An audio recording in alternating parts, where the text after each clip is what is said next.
Julle baie welkom by eintlik ons eerste paneelgesprek vir Wat Jou Storie en dit is eintlik so lekker gesprek wat ons vandag gaan voer en is iets wat ek dink ons almal na in die hart lê en dit is die storie van ons lede, solidaritetslede. En hier is nou deel 2 van episode 3 en ek wil bietjie by jou hoor Kayla, jy het nou meer agter die skerms met hulle gewerk. So vertel ons bietjie wat is die storie agter die storie? Dit is baie lekker om vandag hier te sit en saam te gesels van ons lede se stories.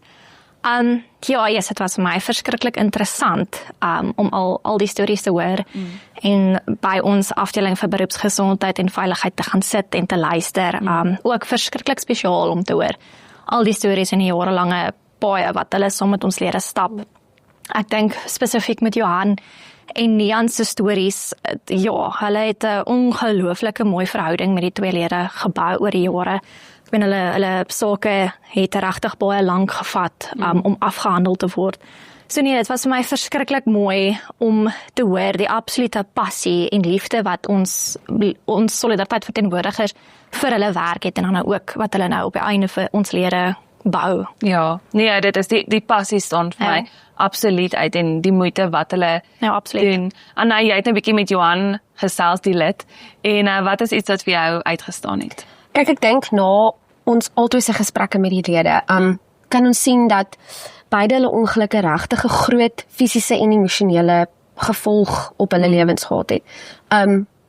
Ek bedoel, Johan se saak het wat 14 jaar aangehou en hy was in 'n koma gewees vir maande en moes as 'n groot man leer om weer goed van vooraf te doen wat ons geleer het toe ons kinders was of babas was of wat.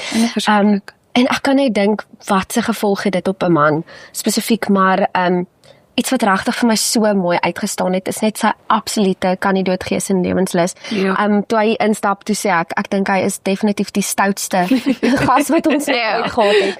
Dit was grappie op grappie gewees en dit was vir my ongelooflik inspirerend, maar ten spyte van die fisiese, die Engelse woord is nou challenges, ek kan nou nie dink aan die Afrikaanse woord, die uitdagings wat hy beleef en die gevolge wat dit op hom gehad het, skram my nie weg van 'n grappie of om die ligte kant daarvan te sien nie. En net so absolute, soos ek sê, lewenslus en dankbaarheid vir die lede, vir die lewe, vir solidariteit se hulp, vir sy familie en vriende. Dit was vir my ongelooflik inspirerend geweest. Nee, dit het vir my ook so uitgestaan en selfs met my onderhoud met Nian, ek meen, sy het die kans is eintlik goed dat sy nie sou kon sit vandag nie. So dit was my so groot eer geweest om eintlik nou met haar te kon gesels en te hoor. Ek meen, dit is verskriklik wat beide lede deurgegaan het en ek dink dit is iets wat nie almal daar buite ook besef en is selfs ek. As mense nuus lees of jy lees 'n artikel op solidariteit en jy sien hierdie sake en jy sien hierdie lede, dit is 'n naam op 'n skerm op die einde van die dag want almal is maar in hulle eie wêreld. Maar om hier te kon sit en met daai naam in daai artikel te gesels en die emosie nog te sien. Ek meen, dit is nou soveel jare later en Nian het nog steeds emosioneel geraak. Johan nog steeds emosioneel geraak. Ek meen, ek het emosioneel geraak net om met haar te gesels, want op die einde van die dag was dit nie net sy gewees nie, maar dit was haar dogtertjie van 9 jaar oud saam met haar. En jy het die mooiste storie van Johan wat hier by ons werk en hoe hy haar dogtertjie ook gehelp het deur hierdie situasie. Sal jy 'n bietjie ons daarvan vertel? Dit is, soos ek nou ook gesê, dit is vir my so mooi om te sien hoe ons die verhoudings bou met die lede. Ek meen, hulle ervaar ongelooflike trauma, dis ondenkbare trauma wat hulle gaan, emosioneel, fisies, ek meen finansieel, you name it, dit is regtig ondenkbaar, maar dit is nogals iets wat vir my uitgestaan het toe ek met Johan gesels het oor hierdie stories en nou Nian se storie.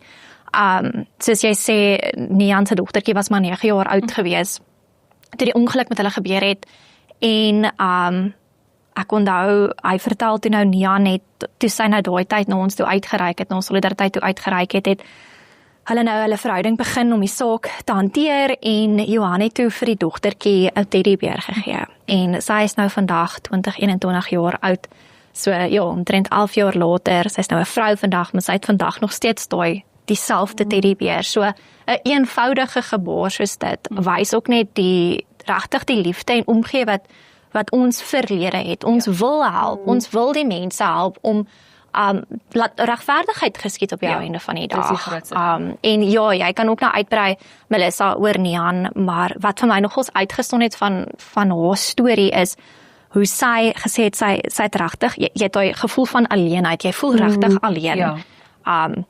As jy stap vandag daarin om nou jou saak begin nou en jy moet nou self sê hoekom jy nie skuldig is nie. Ja, ek wou nou sy het gesê sy het letterlik aangestap en dis die ander party het haar laat voel asof dit haar skuld is. En ek mens kan net nie dink jy's net hierdie traumatiese ding en iemand sê jy dis jou skuld. Hoe pak jy dit alleen aan? En dat jy moet nou bewys waarom dit nie jou skuld is nie. Waarom jy weet die ongeluk nou nie jou skuld is nie. Maar dit is vir my so mooi hoe sy verduidelik het. Sy het eers gevoel, hierso sit nou 'n paneel vol prokureurs, maar sy is tog nie alleen nie, want hier staan Johan langs haar. Sy en Johan staan nou voor hierdie paneel en hulle is nou reg om vir haar saak te veg. En daai band, daai verhouding wat sy dan nou met Johan oor hierdie jare van haar saak gebou het, is regtig baie spesiaal. Maar dis wat ek ook eintlik nou wou sê. Ek dink dit is meer as net lidmaatskap. Op die einde van die dag. Dis regtig 'n verhouding wat jy ons met hulle en hulle met ons weer vorm.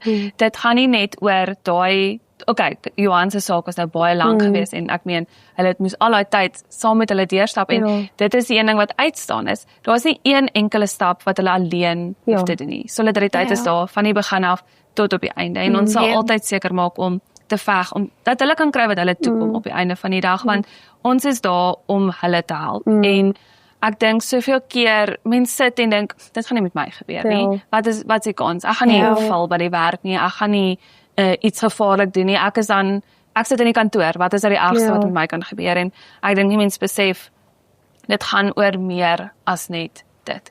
Ons vorm daai verhouding sodat laat jy weet, jy kan enigtyd na ons toe uitreik en dit is wat vir my so mooi is van hierdie stories want iets wat ek ook geleer het deur hierdie sake is ek het dit nie geweet nie is as jy vir 'n privaat konsultasie gaan, dit kos jou tussen 2.500 tot R6.000 'n uur. Ek meen dit is meer as wat Solidariteit lidmaatskap jou vir 'n hele jaar kos. Ek meen, Ja, en ons kyk ook na die statistieke nou sien ons met as jy 'n privaat prokureur kry om jou saak te hanteer, hulle is geregtig op of hulle kan vra vir daai finale eis wat jy teruggeëis het, kan hulle 25% vat. Wat ook 'n ongelooflike groot hap daaruit vat en as jy dink hierdie mense is ongeskik om ooit weer te werk en nou word hulle hierdie bedrag, dis reg bedrag toegeëien, maar 'n groot gedeelte daar, dis nie eers alles joune nie. En ek dink dit kan 'n mens so jou hande kan afgekap voel. In daai sin. En ek dink dit is vir my wat so mooi uitstaan is as ek hoor van ons stories en goeters. Ons praat baie van as jy mens georiënteerd of taak georiënteerd en goed, maar ek dink nogal solidariteit is 'n goeie balans tussen die twee. Ja, ek dink dit is nogals mooi. Maar ek meen mense kan net nie dink maar vir R218 is al hierdie dinge eintlik maar ingesluit. En dit is iets wat dit klink soos baie geld. Ek meen jong mense sal dink, ag, dis 'n hele paar koffies wat ek nou kan kry, maar op die einde van die dag, dit kan jou hele toekoms verander. Ek meen hier sit Jan en Johan en hulle kon daarom 'n geldjie kry om hulle te help om verder aan te gaan met hulle lewe en net ten minste daai finansiële las van hulle skouers af te haal en dit alles vir. En ek meen, ek wil bydra dat dit is elke saak word natuurlik op sy eie meriete gebaseer en dit is net so lekker en dit is nou vreemd om die woord lekker te gebruik, maar dit is op die einde suksesstories.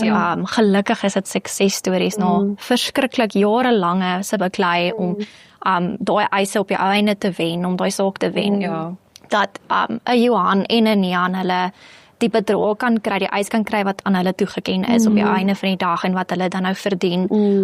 En soos jy sê, ek meen 2.5 tot R6.000 'n uur. As jy dink hoe lank hierdie sake gevat het, as jy daai som maak, dit is astronomies. As jy nou geld het, en dan is hulle nou, soos jy sê, hulle is ongeskik vir werk verklaar.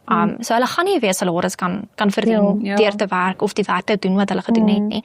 Maar en Johan en Nian se stories is maar twee van verskriklik baie. Dis alle lange lyste van lede wat uitgereik het na ons toe op die einde van die dag om hulle te help om hierdie saak, om geregtigheid te kry op die einde van die dag.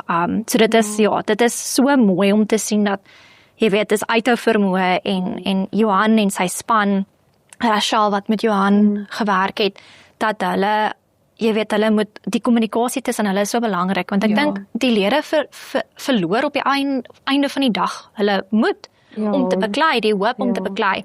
So miskien nie selfs vertroue in die mens, as jy sien wat met hulle gebeur. Nee, presies. So ja, dit is verskriklik mooi om te sien. Jy weet, ja, dit is sukses op die einde van die dag en hulle het hulle eise toe nou gekry, maar ook om te weet dat daar hierdie mooi verhoudings gebou word oor die jare van die sokke. En ek dink ons spot baie keer so baie en sê, soos ek nou gesê het, van lidmaatskap kos so baie en alles, maar jy verseker jou kar, jy verseker jou huis, jy verseker selfs jou lewe.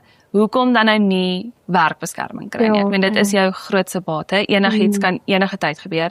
So ek dink dit is so belangrik, laat mens besef op enige ouderdom kan enigiets gebeur. So maak jy seker jy het daai beskerming in plek vir wanneer daai tipe gebeur. Want andersins, ek kan nie eens dink wat sou met Jan en Johan gebeur het as hulle nie solidariteit gehad het. En daai geld wat hulle op die einde moes betaal om hulle sake te wen. En ek dink ons al drie is nog redelik jonk, so ek dink julle kan saam sê, maar as ek sê dit lidmaatskap, soos dit is nie iets waaraan jy dadelik dink nie. Soos jy sê, jy gaan eerder jy R208 'n maand om koffie spandeer, maar dit is iets wat ek graag wil hê jong mense moet besef, is so iets kan regtig enige oomblik in jou loopbaan gebeur. Ek meen Jan was 40, toe is met haar gebeur. Dit is nog vroeg in haar loopbaan. Jy weet, jy voorsien dit glad nie en my hoop is regtig dat jong mense hierdie tipe stories hoor en dat hulle besef dit is regtig die werklikheid en ek dink in ons land is dit ongelukkig baie meer gereelde werklikheid.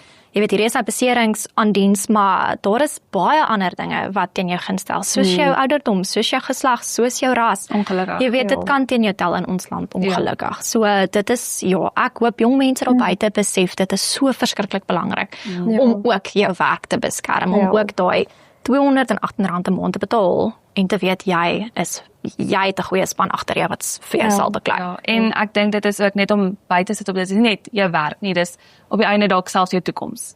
Omdat mense weet wat kan gebeur nie, maar net 'n laaste punt wat ek uit ons altyd se onderhoud gehad het aan is hoe hulle op hulle geloof staat gemaak het. En dit is een van solidariteit se grootste waardes wat ons ook daar buite wil sit vir mense en om daar te kan sit en te weet geloof het hulle gedra deur dit alles, dit maak dit vir my nog soveel mooier. En solidariteit op die einde van die dag kyk so mooi na ons as werknemers, maar om daar buite te kan gaan en te weet ons is hier om weer ander mense te help, maak dit alles net die moeite werd en regtig net dankbaar om hier te kan wees. Julle baie dankie dat ons vandag hier kon gesels. Ek dink dit was regtig 'n belangrike onderwerp en ek is bly ek kon dit saam met julle geniet het. So tot die volgende episode. Cheers vir eers. As jy van hierdie episode gehou het, gaan kyk gerus deel 1 op Solidariteit se YouTube kanaal, Facebook en Instagram. Onthou ons is nou ook op Spotify, so luister gerus saam in jou kar en jou kantoor, ons wil graag hoor wat julle te sê het. So like en subscribe en gaan los 'n bietjie kommentaar om te laat weet wie jy in die volgende episode wil sien. Dit is elke keer op Wat Jou Storie. Cheers vir eers.